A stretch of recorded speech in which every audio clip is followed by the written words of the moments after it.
Ulama sampah yang cocok untuk dijulukan kepada Miftah ini adalah ulama sampah, teman-teman. Yang dimana apa yang dia ceramahkan di dalam setiap panggung-panggung ceramahnya adalah banyolan. Makasih ya Kang. Alah salaman barang gitu. Aku boleh ke pasar, Bib. Yang nggak harus yang pitu gitu loh. Gak disalami secara jelas sih mau.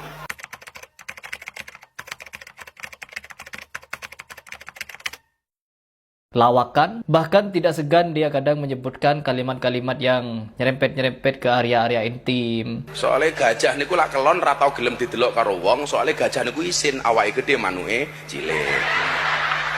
Lah Pak Daryanto ki wetenge gede gegek manuke. Bagian-bagian tubuh yang kadang dia sebutkan, aduh, Kembang kantil. Zaidan Rabi tiring bedil.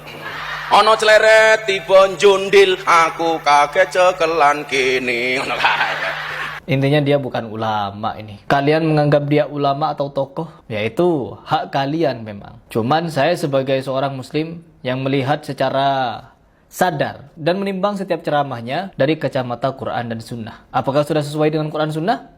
Sangat-sangat jauh, teman-teman. Benar-benar jauh. Yang dimana sebenarnya orang ini pelawak. Orang ini pelawak. Orang yang lupa kepada orang tuanya juga. Orang yang tidak muliakan istrinya di depan orang. Tidak muliakan orang kecil. Bakul-bakul es teh dia katakan monyet. Dimirip-miripkan dengan monyet. Bahkan dikatakan monyet secara tidak langsung. Terus dikatakan goblok dan lain sebagainya. Ini orang adalah pelawak, teman-teman. Komedian dia ini. Bukan ulama. Siapapun kalian muhibbin dari Habaib. Karena Miftah ini pembela Habaib. Pasti kalian akan membela Habib Miftah ini. Pasti akan membela. Saya kemarin. Saya dulu-dulu ketika masih fokus di silat. Sempat menjumpai video Miftah yang ceramah di dalam gereja dan saya membahas. Dari situ sampai sekarang. Saya memang sudah tidak respect dengan orang ini di dalam menyampaikan Islam. No, dia bukan penyampai Islam, teman-teman. Dia komedian. Sekali menyampaikan Islam di podcast besar Deddy Corbuzier, apa yang dia lakukan? Menyampaikan hadis palsu tentang Nur Muhammad. Bahkan Nabi Muhammad SAW, dia nyatakan sebagai Nur Allah, tercipta dari cahaya Allah katanya.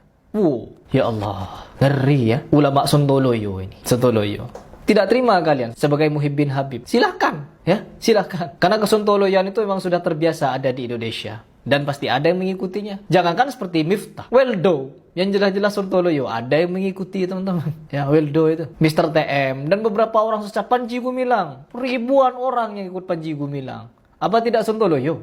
Sontoloyo, teman-teman. Dia bukan ulama. Oh, dipanggil Abah. Sama Pak Sun Haji dipanggil Abah, teman-teman. Abah Miftah, Abah Sontoloyo. Ya, biarin Abah Sontoloyo itu, Miftah Sontoloyo. Dia ceramahnya tidak ada yang berbobot. Saya nyatakan dan saya teriakkan kepada Presiden Prabowo Subianto dengan sangat rendah hati, Bapak Prabowo Subianto, Gus Miftah tidak layak Anda jadikan sebagai pejabat yang berada di bawah Anda untuk menyampaikan pesan dari Anda. Tidak layak. Utusan Presiden untuk keberagaman dan keagamaan, Sontoloyo. Gak cocok. Salah orang. Memilih orang seperti ini untuk kerukunan. Kerukunan apa? Keberagaman. Beragaman apa? Agama apa? Agama apa yang disampaikan oleh Gus Miftah ini? Sampai-sampai menggoblok-goblokkan. Sampai-sampai ngulek-ngulek kepala istrinya. Sampai-sampai apa lagi? Yang ngulek-ngulek kepala istrinya. Itu saya sudah gak mau bahas itu. Karena saya gedek ngelihat muka Miftah ini. Gedek. Jadi saya berusaha untuk tidak membahas. Meskipun lagi rame, lagi trending. Ya, banyak sampai 2 pekan, 3 pekan itu membahas dia. Saya menghindari bahas itu. Gedek. Terus selain gedek karena dia istrinya mungkin sefaham dengan dia. Jadi ulek-ulekan kepala gantian itu sudah biasa bagi dia. Jadi saya tidak bahas. Tapi sekarang kasihan Bapak Bakul es teh itu. Dikatakan goblok di depan banyak orang. Karena jualan es di tengah hujan. Ya Allah. Ada juga bakul disebut apa namanya? Yang digendong-gendong si buta dari gua hantu. Lotong. Anda itu yang lotong. Sekarang saya tidak mau bahas panjang lebar, teman-teman. Ada satu video dari 2 jurnalis yang mempreteli semua jejak digital, bahkan identitasnya, kedua orang tuanya siapa, bagaimana dia lupa kepada orang tuanya, sifat aslinya dan lain sebagainya, dipreteli habis-habisan. Sebelum itu, apakah kalian setuju? Niki terkait kali bidang kula di kerukunan beragama. Sorry ya, sorry.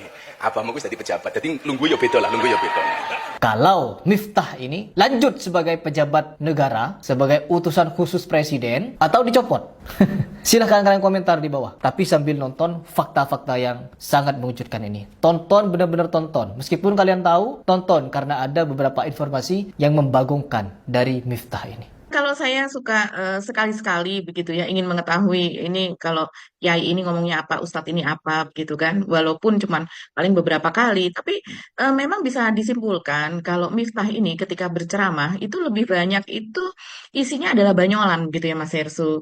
Nah, kali ini dia kena karena memang banyolannya sudah kelewat batas begitu ya. Sudah aneh lah dan juga seringkali agak-agak bernada ya cabul lah begitu ya. Misalnya dengan mengatakan bagian-bagian tubuh dari manusia tapi kemudian diplesetkan gitu dan orang tertawa terbahak-bahak karena tahu apa yang dimaksudkan oleh dia gitu. Misalnya menunjuk bagian dada, mungkin maksudnya adalah payudara wanita gitu, sentil-sentil dikit seperti itu. Terus kemudian juga apa hubungan antara suami dan istri apa dan sebagainya. Dan juga sebelum ini sebetulnya sempat viral sekali, itu viralnya sampai lama sekali, sampai beberapa pekan. Itu adalah video ketika dia memegang kepala suaminya itu kepala istrinya dengan tidak pantas begitu. Dan itu di depan banyak orang seperti itu juga Mas Hersu. Eh, Orang Ini pun ini terheran-heran gitu begini-begini kan gitu ya, ininya ya ya kepalanya. diobok-obok begitu, kepalanya tuh dikual-kerual, di apa namanya istilahnya kalau dibuat seperti itu. Karena saya pun baru sekali itu melihat orang melakukan itu ya. Biasanya kalau seandainya kita gemas, tapi tidak dengan yang cukup keras seperti itu Mas Hersу. Karena ketika itu banyak sekali yang menonton dan kemudian sempat rame. Dan viral juga, tapi memang tidak sekeras yang seperti sekarang. Dan saya heran ketika itu Mas Hersу, mungkin karena ini hubungan suami istri yang agak aneh ya. Netizen pun menganggapnya demikian. Jadi saya pikir hanya beberapa hari itu sudah hilang. Ternyata tidak. Sampai beberapa pekan itu masih berseliweran video tersebut begitu. Jadi memang tapi ketika itu kan ya mungkin dianggap itu sebagai hubungan pribadi ya dengan istrinya sendiri, istrinya menerima, kenapa kita harus ribut? Mungkin seperti itu. Tapi kalau kali ini jelas ini orang melihatnya ini adalah contoh yang tidak beradab begitu ya. Apalagi dilakukan seorang pemuka agama. Selama ini dianggap sebagai pemuka agama mungkin bagi jamaahnya atau bagi orang sekitarnya atau bagi Mulyono dan anaknya dan Gibran seperti itu kan. Tapi ya kalau bagi sebagian orang mungkin seperti saya seperti Mas Hersu tentu tidak menganggap dia sebagai seorang yang pantas untuk dicontoh apalagi menganggap dia sebagai ulama. Kita pun dari dulu kalau membicarakan soal Miftah ini orang apa ya gitu kan. Agak aneh nih sosok ini nih gitu. Baik dari latar belakangnya dari apa. Beberapa tahun yang lalu juga sebetulnya sudah sempat rame yaitu ketika dia sesudah Deddy Kobuse itu kan menjadi mualaf dari dengan bimbingan Miftah ini Mas Hersu dan kemudian sesudah itu cukup ramai ketika kemudian orang tahu bahwa Miftah ini berasal dari Lampung dan ada orang yang menemui orang tuanya, mewawancarai orang tuanya, begitu juga dengan saudaranya yang ada di sana, memotret rumahnya juga ketika itu cukup ramai di media dan juga dimuat di tidak hanya di media sosial begitu ya. Dan kemudian di situ diwawancara ketika ya mungkin karena orang tuanya adalah petani begitu jadi cukup lugu. Kemudian ketika ditanya apakah suka anaknya ini yang sekarang sudah terkenal, Miftah Maulana ini berkunjung ke desanya kembali, orang tuanya mengatakan bahwa jarang sekali begitu.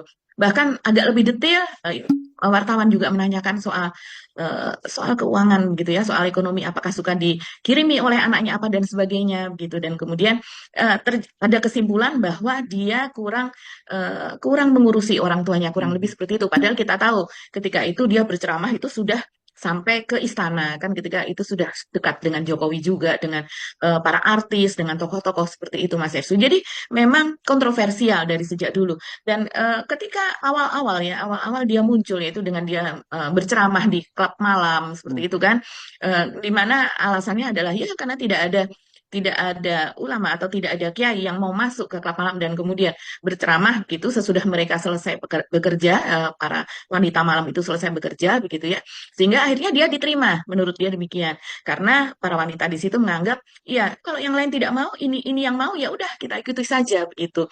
Nah, itulah mulai keterkenalan dari Miftah ini dan kemudian dipanggil dengan Gus berikutnya itu adalah karena itu awalnya si Mas Hersu. Nah, sosok-sosok yang seperti ini di masa Jokowi ini memang cepat sekali menjadi terkenal. Sosok yang kontroversial, sekuler, senang ya berbicara agak-agak cabul seperti itu, bercanda-canda yang candanya kalau kalau mungkin orang Jogja bilang gojek kere gitu ya. Gojek kere ini bercanda yang di kalangan bawah begitu ya, Hmm, hmm, yang candaannya menyerempet-nyerempet segala sesuatu yang sebenarnya agak tabu kalau seandainya kita berbicara di depan banyak orang, tapi biasanya di kalangan tertentu yang mereka bercakap seperti itu begitu. Ya itu yang dilakukan oleh Miftah dan saya rasa terimaan kalangan bawah terhadap Miftah itu antara lain ya karena dia menggunakan itu sebagai salah satu asetnya untuk berbicara begitu sehingga ya kita bisa melihat jamaahnya pun ya, kita tahu Jawa Tengah ini kan memang banyak kantong kemiskinan di sana, banyak yang mohon maaf tidak berpendidikan, ibu-ibu, bapak-bapak di sana yang seharusnya itu menjadi tanggung jawab dari ulama, dari kiai untuk memberikan ceramah yang bermutu, begitu kan? Seharusnya Mas Yersu. Tapi mungkin ya kelemahan itu justru dijadikan sebagai aset untuk bagaimana supaya saya diterima, memiliki banyak jamaah. Kalau ceramah bahkan ratusan sampai ribuan orang datang, yaitu apa membuat frekuensi yang sama, apa kosakata yang sama dengan mereka dan membuat candaan-candaan yang walaupun itu intim dan sebetulnya tidak proper begitu ya Mas dan tidak mencerdaskan begitu kan ya akhirnya jadinya seperti ini